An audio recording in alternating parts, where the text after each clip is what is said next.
వర్గ సమీకరణాలు అభ్యాసం 5.1 ఇందులో మొదటి లెక్క క్రింది సమీకరణాలు వర్గ సమీకరణాలు అవునో కాదో నిర్ణయించండి అన్నాడు. ఫస్ట్ లెక్క x+1² 2 of x - 3, రెండోది x² - 2x -2 of 3 - x. ఇవి వర్గ సమీకరణాల కాదా అనేటువంటిది మనం చెప్పాలి. ఏ విధంగా లెక్క చేయడం ద్వారా. ఫస్ట్ చూడండి, ఇక్కడ x+1² ఉంది. ఇది ఏ సూత్రం? ఇది a+b² సూత్రం. అది రాద్దాం ఫస్ట్. సో a+b² సూత్రం ఏంటిదంటే a² + 2ab + b². ఇది కదా సూత్రం. ఈ సూత్ర ప్రకారంగా మనం దీనిని విస్తరించుకోవాలి. ఏ విధంగా చూడండి, ఇక్కడ x+1² 2 of x - 3. ఫస్ట్ ప్రశ్న రాసుకున్న తర్వాత దీనిని a+b² అంటే x² + 2 × x 2x 2x 1 2x + b² అంటే 1 1² అంటే 1 కదా, రైట్. ఇప్పుడు రెండుని లోపలి గుణించేసి ఏమవుతుందంటే 2 × x 2x -2 3 6. ఇప్పుడు RHS వైపు ఉన్నదంతా కూడా LHS వైపు తీసుకొచ్చుకుందాం. అప్పుడు ఏమవుతుందో చూద్దాం. +2x ఇటు వస్తే -2x -6 ఇటు వస్తే +6. ఇంకా RHS వైపు ఏం మిగలేదు కాబట్టి 0. -2x + 2x cancel. ఇంకా మిగిలింది ఏంటిది? x². x ఏం లేవు కాబట్టి మిగిలింది స్థిర సంఖ్యలు. ఎంత? +6 + 1 + 8 = 0. సో ఇది ఒక వర్గ సమీకరణమా కాదా? ఎట్లా చెప్తాము అంటే ax² + bx + c = 0. ఈ సమీకరణం అనేది ఈ యొక్క వర్గ సమీకరణంతో సరిపోయింది. పోల్చుకుంటే ఇది ఈ రూపాన్ని పోలి ఉంది కాబట్టి ఇది ఒక వర్గ సమీకరణమే. ఓకేనా? x అనేది లేకున్నా పర్వాలేదు. మనకు కావాల్సింది ఏంటిది? వర్గ సమీకరణం కావాలంటే ఇదే చూసుకోవాలి. గరిష్ట ఘాతాంకం ఎంత? 2. Okay, right. సో ఇది ఒక వర్గ సమీకరణం.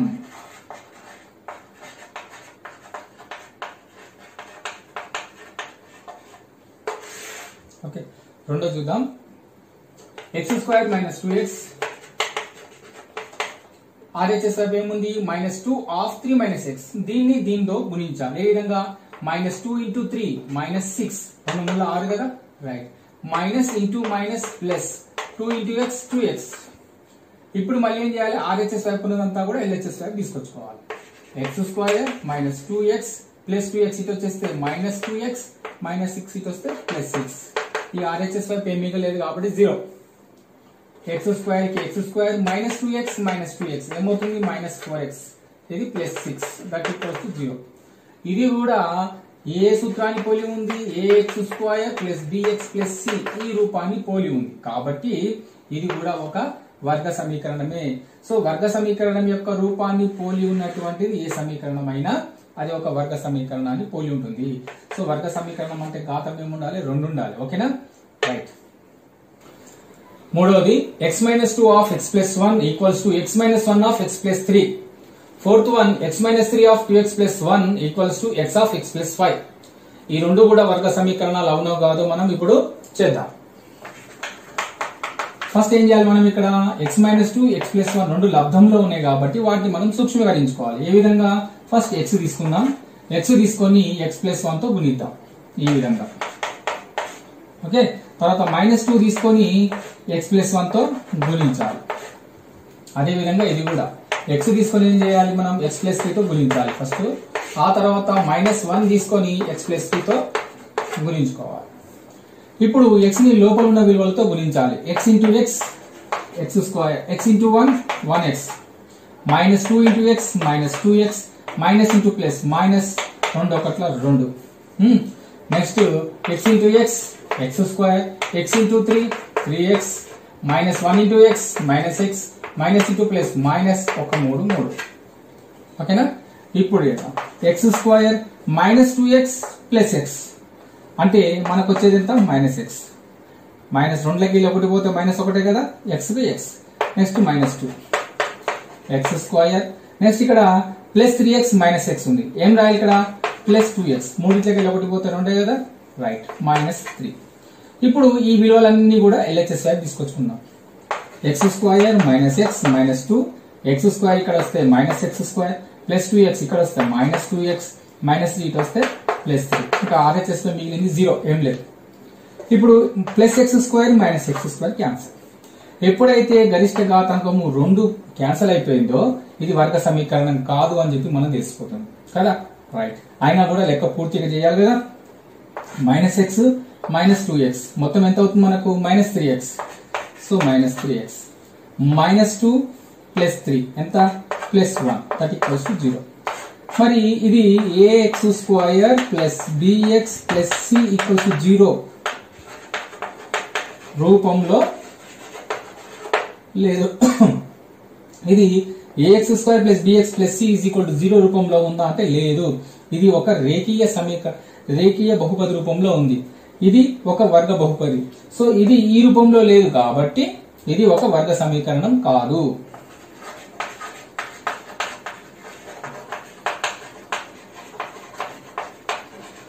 ఓకేనా? నెక్స్ట్ 4వ చూద్దాం. x ని 2x + 1 తో గుణించాలి మనం. ఓకేనా? నెక్స్ట్ -3 ని 2x + 1 తో గుణించాలి. ఇక్కడ కూడా అంతే. x × x x², x × 5 5x. Okay, ఇప్పుడు మళ్ళీ x × 2x 2x² + x1 x -3 × 2x -6x 3 2 6 కదా. So 3 2 6 x × x minus into plus -3 1 3 x² + 5x. ఇప్పుడు ఏం చేయాలంటే RHS వైపు ఉన్నదంతా కూడా ఇక్కడ తీసుకొచ్చుకోవాలి, ఇంతకుముందు చేసుకున్నట్టే. సో 2x² ఫస్ట్ ఇది సింప్లిఫై చేసుకుందాం. -6x లో నుంచి x పోతే ఎంత? -5x. ఇది -3, ఇది x² + 5x. ఇప్పుడు తీసుకొచ్చుకుందాం. 2x² - 5x - 3 ఇటు వస్తే -x², ఇది ఇటు వస్తే -5x, అటు మిగిలింది 0. 2x² లో నుంచి 1x² పోతే మిగిలేది 1x². -5x ఇక్కడ -5x అంటే -10x. ఇది -3 ఒకటే మిగిలింది, సో రాసేద్దాం -3, that equals to 0. ఇది ఒక వర్గ సమీకరణాన్ని పోలి ఉంది. ఏ విధంగా? ax² + bx + c = 0 రూపంలో ఉంది కాబట్టి ఇది ఒక వర్గ సమీకరణం. ఇది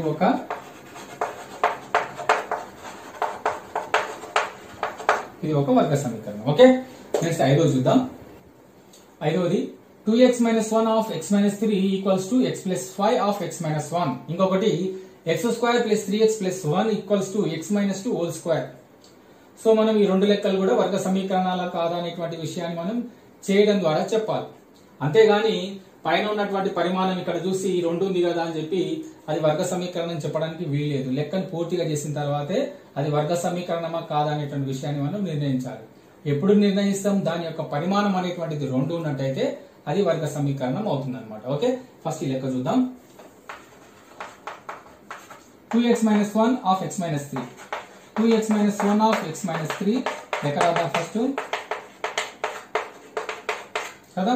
ఫస్ట్ 2x తీసేసుకొని దీంతో గుణించాలి x - 3తో. తర్వాత -1 తీసుకొని x - 3 రాయాలి. మళ్ళీ x తీసుకొని x - 1తో గుణించాలి. తర్వాత +5 తీసుకొని x - 1తో గుణించాలి కదా. నెక్స్ట్ దీన్ని దీంతో గుణించాలి, దీన్ని దీంతో గుణించాలి. 2x × x 2x², 2x × 3 2 3 6 6x, -x -x -x plus 3 3 x × x x², x × 1 x -x. So +5 × x 5x plus into minus -5 1 5.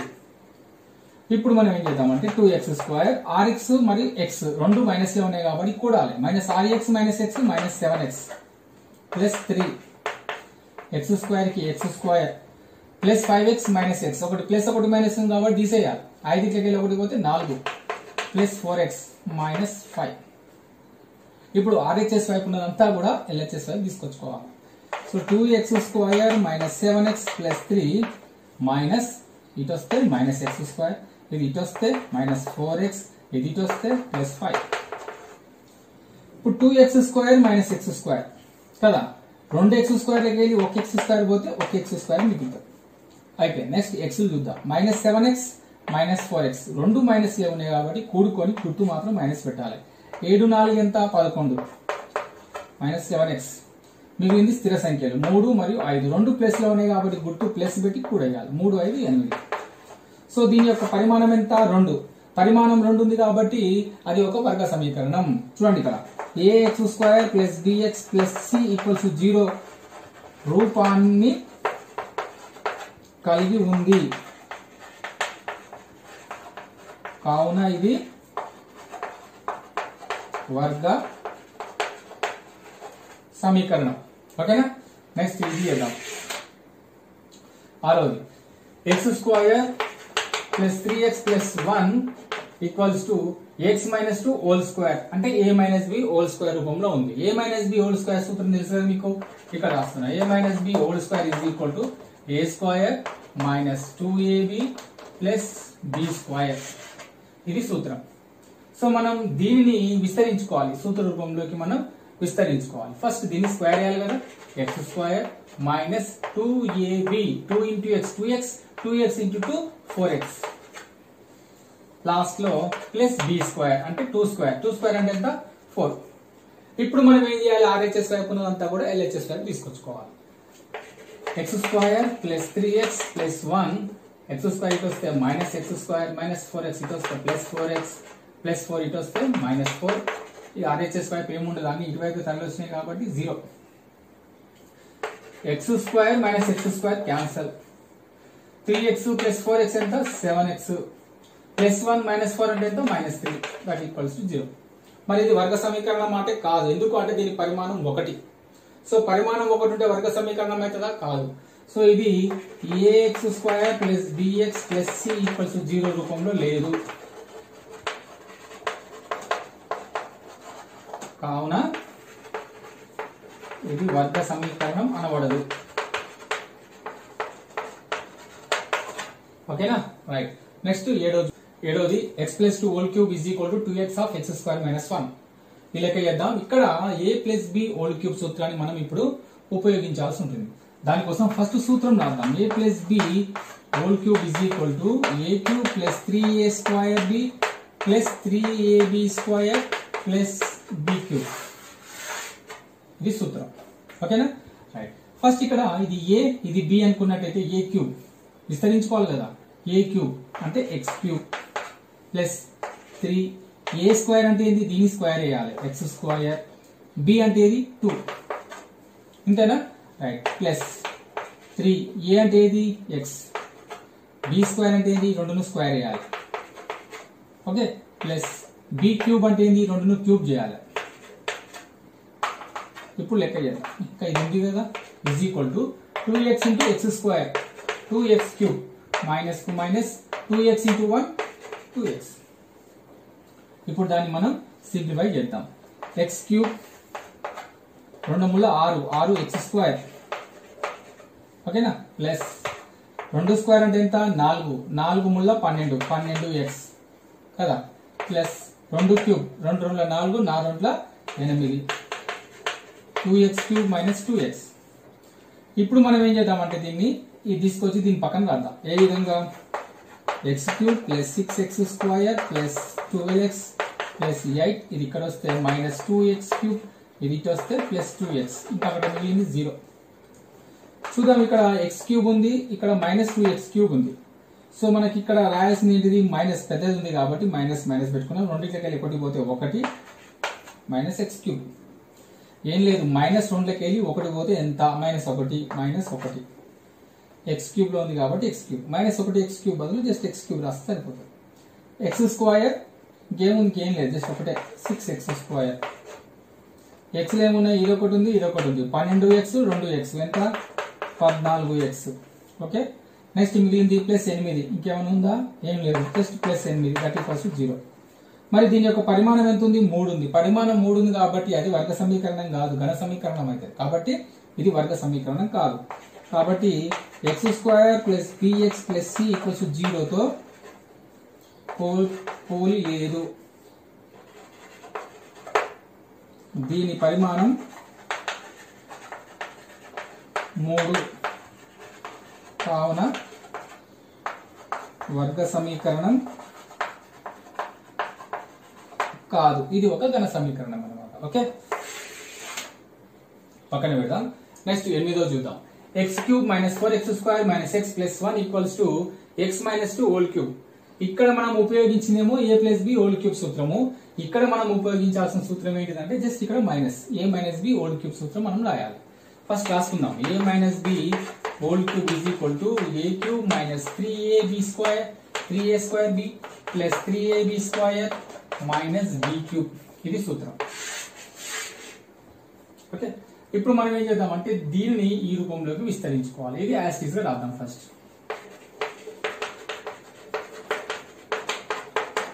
వచ్చిందా? ఇది యాజ్ ఇట్ ఈజ్ గా రాసుకున్నాము. దీనిని ఈ రూపంలోకి విస్తరించుకోవాలి. ఇది a, ఇది b. ఇక్కడ a క్యూబ్ అన్నాడు కాబట్టి దీన్ని క్యూబ్ చేయాలి. x క్యూబ్ మైనస్ 3కు 3 a స్క్వేర్ అంటే x ను స్క్వేర్ చేయాలి. b అంటే ఏంది 2 వచ్చిందా? నెక్స్ట్ ప్లస్ కు ప్లస్ 3కు 3 a అంటే ఏంది x, b స్క్వేర్ అంటే ఏంది 2 ను స్క్వేర్ చేయాలి మైనస్ b క్యూబ్ అంటే ఏంది 2 ను క్యూబ్ చేయాలి. అట్లా x క్యూబ్ కి x cube minus 4x square minus x plus 1. ఇప్పుడు దీన్ని మనం సింప్లిఫై చేద్దాం. x cube 3 into 2 3 2 6 6x square plus 3 ఇది 2 స్క్వేర్ అంటే 4 4 12 12x మైనస్ 2 క్యూబ్ అంటే ఎంత 8 2 2 4 4 8. రైట్. ఇప్పుడు ఏం చేయాలి? ఇదంతా కూడా ఇటువైపు తీసుకొచ్చుకోవాలి. x cube minus 4x square minus x plus 1 x cube ఇటు వచ్చి minus x cube plus 6x square ఇటు వచ్చిందంటే ప్లస్ అయింది. ఇది ఇటు వచ్చి మైనస్ 12x అయింది. ఇది ఇటు వచ్చి ప్లస్ 8 అయింది. అటువైపు 0 మిగిలింది. x cube minus x cube cancel. ఇంకా మిగిలిన ఏంటిది minus 4x square plus 6x square. 6x square దగ్గరికి వెళ్ళి మైనస్ 4x స్క్వేర్ పోతే 2x స్క్వేర్. అయిపోయిందా? ఇప్పుడు x ఏమున్నాయి మైనస్ x మైనస్ 12x రెండే మిగిలినాయి. So minus 12x minus x ఏమైతుంది మైనస్ 13x అయింది. ఇది కూడా అయిపోయింది. ఇంకేముంది? స్థిర సంఖ్యలు 1 ఉంది, ఇక్కడ 8 ఉంది. మొత్తం ఎంత 9. That equals 0. దీని యొక్క పరిమాణం ఎంత 2. కాబట్టి ఇది ఒక వర్గ సమీకరణం. దీని గరిష్ట ఘాతాంకం అన్న పరిమాణం అన్న ఒకటే. సో దాని గరిష్ట ఘాతాంకం 2 కావున ఇది ఒక వర్గ సమీకరణం. ఇది ax square plus bx plus c equal 0 తో పోలి ఉంది. ఓకేనా? రైట్. నెక్స్ట్ సెకండ్ బిట్ చూద్దాం. రెండో దాంట్లో ఒకటోది. ఒక దీర్ఘ చతురస్రాకార స్థలం యొక్క వైశాల్యం 528 చదరపు మీటర్లు. దీని పొడవు వెడల్పు యొక్క రెట్టింపు కంటే 1 మీటర్ ఎక్కువ. అయినా దాని పొడవు వెడల్పులను కనుగొనుటకు అవసరమైన వర్గ సమీకరణమును కనుగొనుము అన్నాడు. సో ఫస్ట్ మనం ఏం చేద్దామంటే ఒక దీర్ఘ చతురస్రాకారాన్ని రాయాలి. ఇది ఒక దీర్ఘ చతురస్రాకారంలో ఉన్నటువంటి ఒక స్థలం. Okay, right. అయితే ఇది వెడల్పు, ఇది పొడవు. వెడల్పు ఏమనుకుందాం? x అనుకుందాం. మరి దాని పొడవు ఎంత ఉంటుంది అంటే దీనికన్నా రెట్టింపు, మరి దానికి ఒకటి ఎక్కువ. రెట్టింపు అంటే ఎంత? 2x. ఇక్కడ చూడండి, ఒక దీర్ఘ చతురస్రాకార స్థలం యొక్క వైశాల్యం 528 చదర మీటర్లు. దాని పొడవు వెడల్పు యొక్క రెట్టింపు కంటే, వెడల్పు అంటే ఇది కదా, సో వెడల్పు ఎంతైతే ఉందో దానికన్నా రెట్టింపు. రెట్టింపు అంటే డబల్ 2x. రెట్టింపు కంటే 1 మీటర్ ఎక్కువ, ఒకటి ఎక్కువ. ఈ విధంగా. సో ఇది పొడవు, ఇదేమో వెడల్పు. సో ఇప్పుడు మనం ఏం చేయాలంటే వైశాల్యం కనుక్కోవాలి. వైశాల్యానికి సూత్రం ఏంటిది? దీర్ఘ చతురస్ర వైశాల్యానికి సూత్రం ఏంటిది అంటే పొడవు ఇంటూ వెడల్పు. ఇది మీకు తెలుసు. సో దీర్ఘ చతురస్ర వైశాల్యం వాడు ఇచ్చిండు మనకి ఎంత? 528 చదరపు మీటర్లు అని చెప్పి వాడు మనకి ఇచ్చిండు. అది రాద్దాం. పొడవు ఎంత? 2x ప్లస్ 1 ఇంటూ అంటే బ్రాకెట్ పెట్టుకున్నాం అనమాట. ఓకే, వెడల్పు అంటే ఎంత? x. 528కి 528 చదరపు మీటర్లు. x ని దీంతో గుణించాలి. x into 2x square plus కి ప్లస్ x ఒకట్ల x. ఇప్పుడు ఏం చేద్దామంటే ఈ 528 అటువైపు తీసుకొద్దాం. 2x square plus x. 528 అటువైపు వచ్చేస్తే కనుక మైనస్ 528. ఇక్కడ ఏం మిగిలింది? 0. సో దీన్ని క్లియర్ గా రాసుకుందాం. ఇది ఇటువైపు అది అటువైపు రాసుకుందాం. 2x² + x - 528 = 0. ఇది ఒక వర్గ సమీకరణం. ఎందుకంటే దీని పరిమాణం 2 ఉంది కాబట్టి ఇది ax² + bx + c = 0 దీని పోలి ఉన్నటువంటి ఒక సమీకరణం కాబట్టి ఇది ఒక వర్గ సమీకరణం. ఓకే,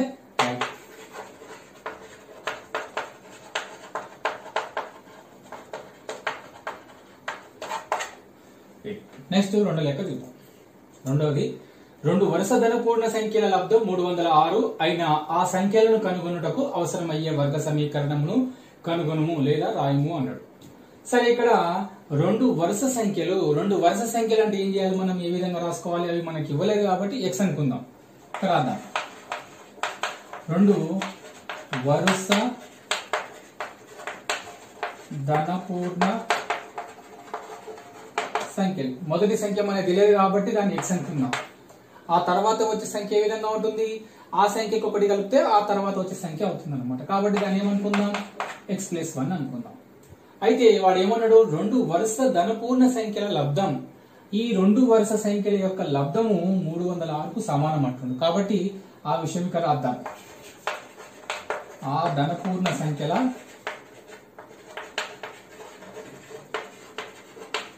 లబ్ధం ఎంత, x+1 దట్ ఈక్వల్స్ టు ఎంత, అది 306. ఇప్పుడు x × x x² x × 1 x that equals to 306. ఇప్పుడు ఈ 306ను ఇటువైపు తీసుకొద్దాం. x² + x ఇటు వస్తే -306. ఎప్పుడైతే ఇది ఇటువైపు వచ్చిందో అక్కడ ఏమి మిగలదు కాబట్టి 0 వచ్చింది. ఇది ఒక వర్గ సమీకరణం మనం రాయడం జరిగింది అనమాట. సో దీని యొక్క పరిమాణం 2 కాబట్టి అదొక వర్గ సమీకరణం. ఇది ax² + bx + c = 0 రూపంలో కలదు కాబట్టి కలదు. ఇది ఒక వర్గ సమీకరణం. ఓకేనా, రైట్. నెక్స్ట్ మూడో చూద్దాం. రోహన్ తల్లి రోహన్ కంటే 26 సంవత్సరాలు పెద్దది.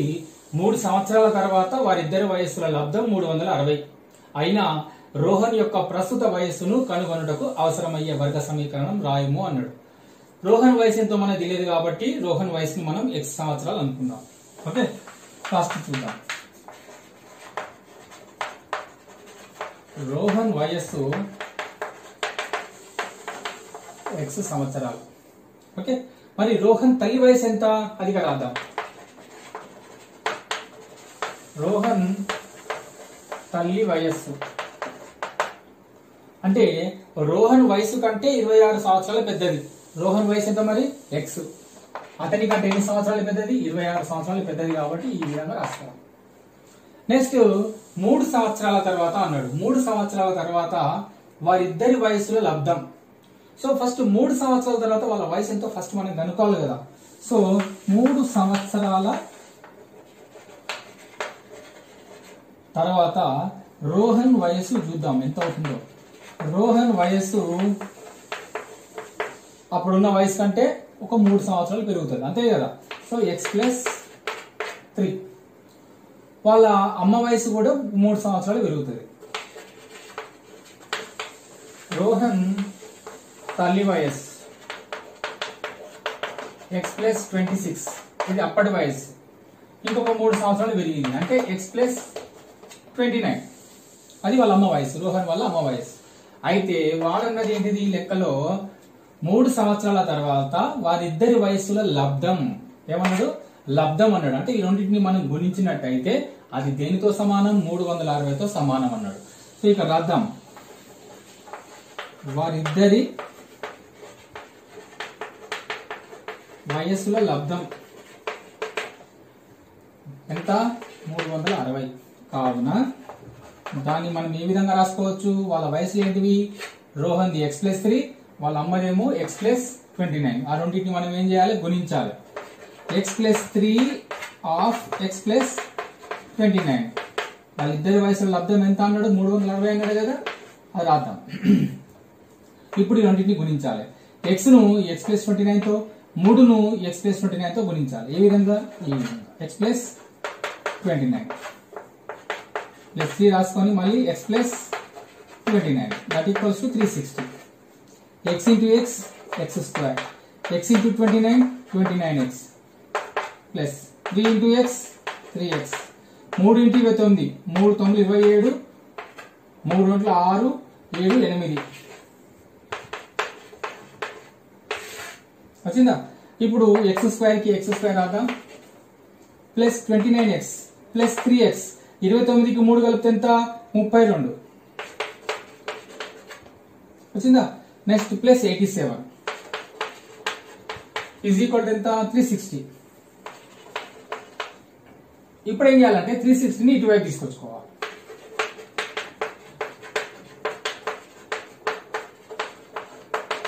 ఇంకా అటువైపు ఏమి మిగలదు కాబట్టి 0 పెట్టుకున్నాం. ఇప్పుడు రాద్దాం x స్క్వేర్ ప్లస్ 32x. ఇప్పుడు 360 నుంచి 87 తీసేయాలి. 10 ఇక్కడ నుంచి 7 పోతే 3, ఇక్కడ ఎంత ఉంటుంది 5 ఉంటుంది, 2 5 7 2 273. పెద్దదానికి మైనస్ ఉంది కాబట్టి మైనస్ పెట్టుకున్నాం. సో మనకు కావలసినటువంటి వర్గ సమీకరణం ఇదే. Okay right. ఇప్పుడు నాలుగో చూద్దాం. నాలుగోది 480 కిలోమీటర్ల దూరంను ఒక రైలు ఏకరీతి వేగంతో ప్రయాణిస్తున్నది. ఒకవేళ ఇదే రైలు ఇప్పటి వేగం కంటే 8 కిలోమీటర్లు తక్కువ వేగంతో ప్రయాణిస్తే గమ్యం చేరుటకు 3 గంటలు పెరుగుతుంది. అయినా రైలు వేగమును కనుగొనుటకు కావలసిన వర్గ సమీకరణమును కనుగొనము అన్నాడు. సో ఇక్కడ మనం ఏం చేద్దామంటే రైలు యొక్క వేగం అనేటువంటిది ఇవ్వలేదు, అది ఒక ఏకరీతి వేగంతో ప్రయాణిస్తుంది అన్నాడు. సో ఫస్ట్ రైలు యొక్క వేగం ఏ విధంగా ఉంటుందో చూద్దాం. రైలు యొక్క వేగం ఏమనుకుందాం, x కిలోమీటర్స్ పర్ హవర్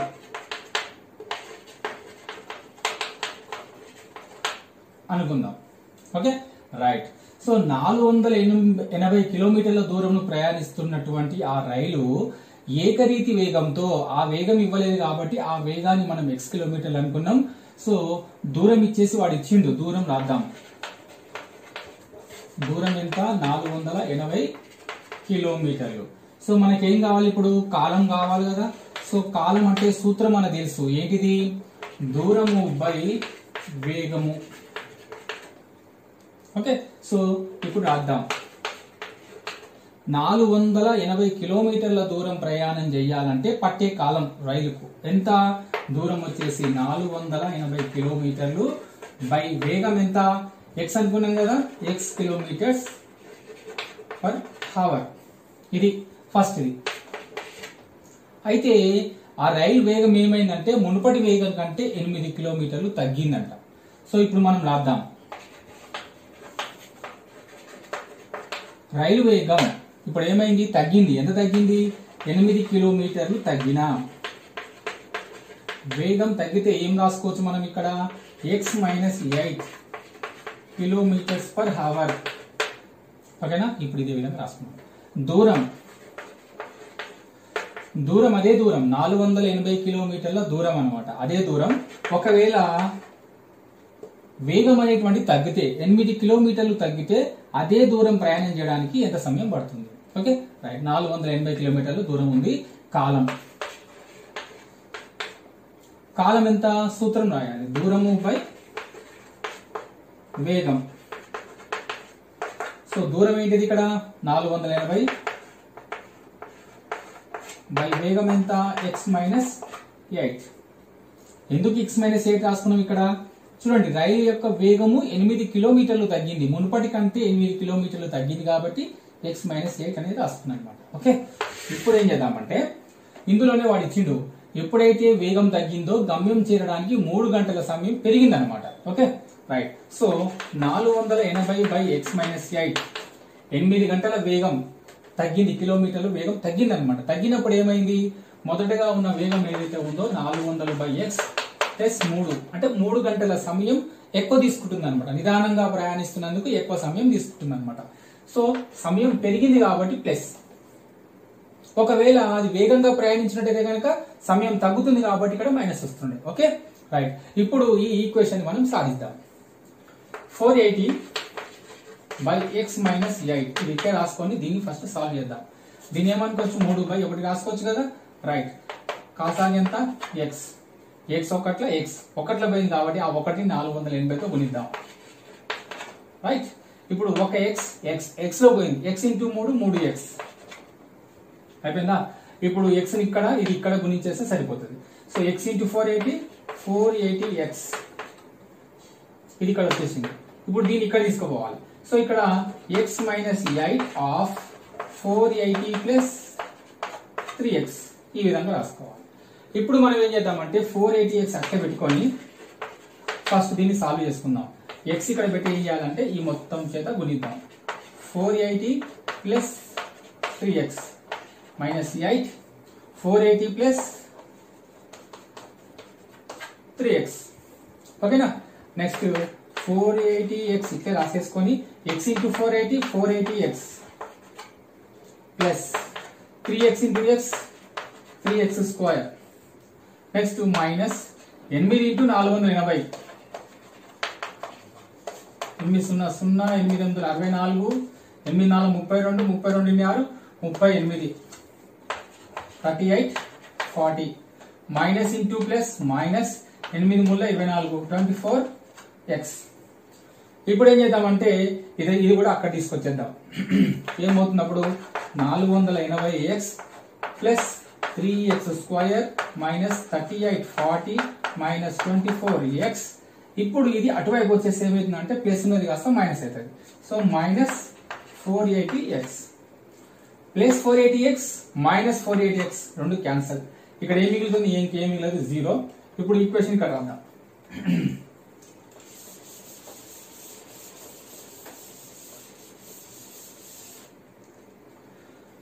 ఏముంది 3x square minus 38 40 minus 24x equals 0 వచ్చిందా. ఫస్ట్ ఏం చేద్దాం, దీన్ని ప్రామాణిక రూపంలో రాసుకుందాం. x స్క్వేర్ రాద్దాం, x రాద్దాం, తర్వాత స్థిర సంఖ్య రాద్దాం. So 3x square minus 24x minus 38 40 equals 0 ఇదన్నమాట. Okay right.